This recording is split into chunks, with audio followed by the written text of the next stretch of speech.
wabarakatuh. Aku Reski dari Aulia Rahma dari Prodi Psikologi kelas A dengan NPM 52511111034. Di sini aku bakalan jelasin tentang komunikasi efektif. Apa sih komunikasi efektif itu? Komunikasi efektif itu adalah proses penyampaian pesan dengan jelas dan penuh empati.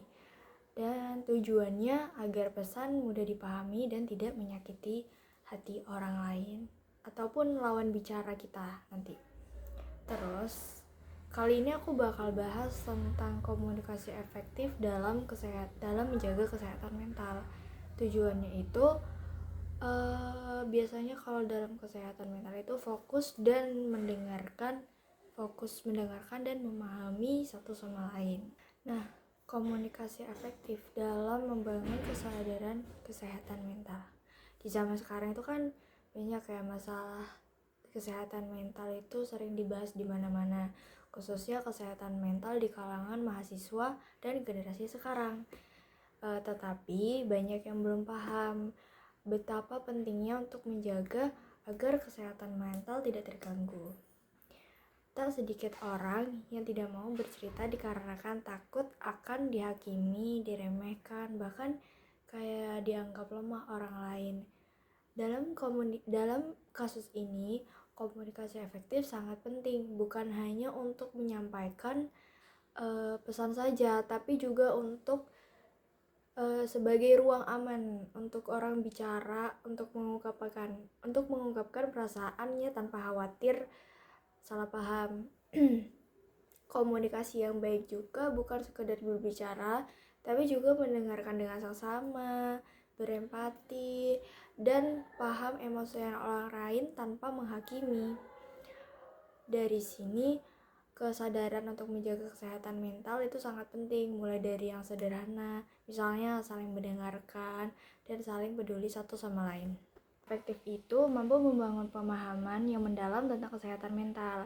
Saat seseorang bisa menjelaskan bagaimana perasaannya dengan baik, maka ia sedang membantu dirinya sendiri untuk menghindari beban pikiran yang terlalu menumpuk yang bisa mengakibatkan stres dan depresi itu. Jika kita mau mendengarkan tanpa menghakimi, maka kita juga bisa menjadi bagian dari proses penyembuhan mental mereka juga. Tapi banyak kasus kesehatan mental yang semakin parah kondisinya akibat dari kurangnya komunikasi efektif ini. Nah, khususnya tentang kesehatan mental, komunikasi efektif yang baik itu, seseorang dapat mengungkapkan perasaannya tanpa rasa takut dan juga mampu membuat orang lain bisa menanggapi dengan perasaannya mereka. Jadi unsur-unsur komunikasi efektif itu meliputi siapa yang menyampaikan pesan, media apa yang dipakai, pesan apa yang saja yang dipakai, kepada siapapun itu pesannya dituju, dan dampaknya apa setelah pesan tersebut diterima. Dalam sehari-hari, komunikasi yang terjadi dari atas, yaitu mahasiswa yang bercerita tentang keadaan kesehatan mentalnya kepada dosen psikologi. Nah, lalu ke arah ke bawah, yaitu dosen psikologinya memberikan nasihat yang bertujuan untuk mahasiswa itu bisa tenang dan stabil emosinya. Nah, lalu contohnya lagi kayak teman-teman juga saling mendukung dan berbagi cerita satu sama lain. Terus ada juga yang komunikasi dua arah antara mahasiswa dan kampus atau mahasiswa dengan dosennya. Jika semua itu dilakukan dengan adanya perasaan kejelasan, maka bisa tercipta suasana komunikasi yang efektif dan mendukung kesehatan mental secara keseluruhan. Nah, nanti aku bakal ngasih contoh video komunikasi efektif dalam kesehatan mental ya. Bakal diputar abis video ini. Jadi di sini pada awalnya saya akan mendengarkan seksama cerita dari Mbak Mawar. Dengan begitu kita bisa mengevaluasi masalah yang Mbak alami. Di dalam konseling ini sudah pasti akan terjaga kerahasiaannya, jadi Anda tidak perlu khawatir lagi ya Mbak. Gelisah, sedang ada masalah apa Mbak? Ya jadi gini ya Bu. Sebenarnya saya kan mahasiswa semester akhir. Nah, tapi saya tidak bisa konsentrasi mengerjakan skripsi. Pikiran saya tuh terpecah banyak gitu loh Bu.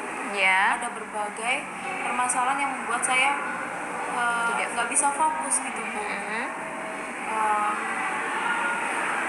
Saya jadi bingung Bu.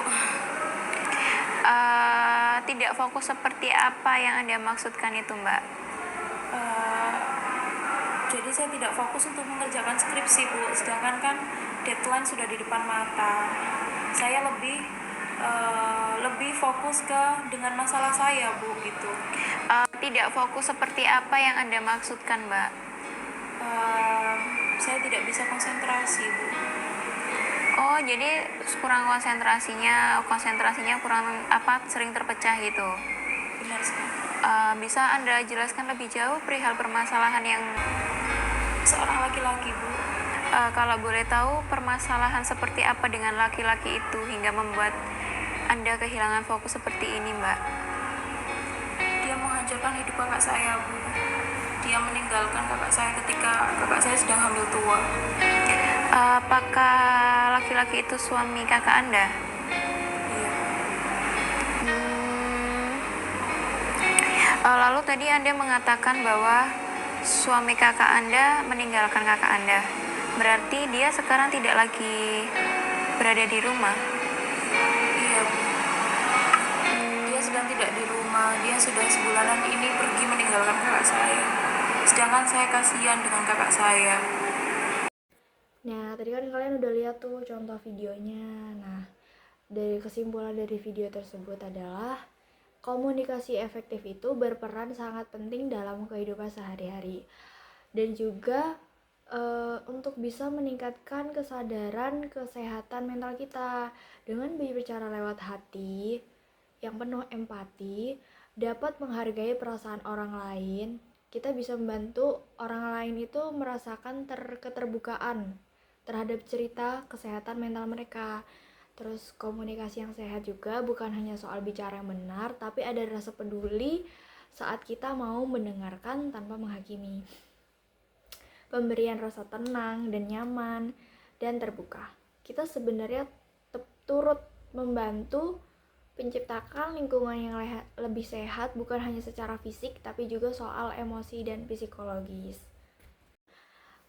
Mungkin itu aja yang bisa aku jelasin dan ngasih tahu ke kalian. Kurang dan lebihnya mohon maaf. Terima kasih. Wassalamualaikum warahmatullahi wabarakatuh.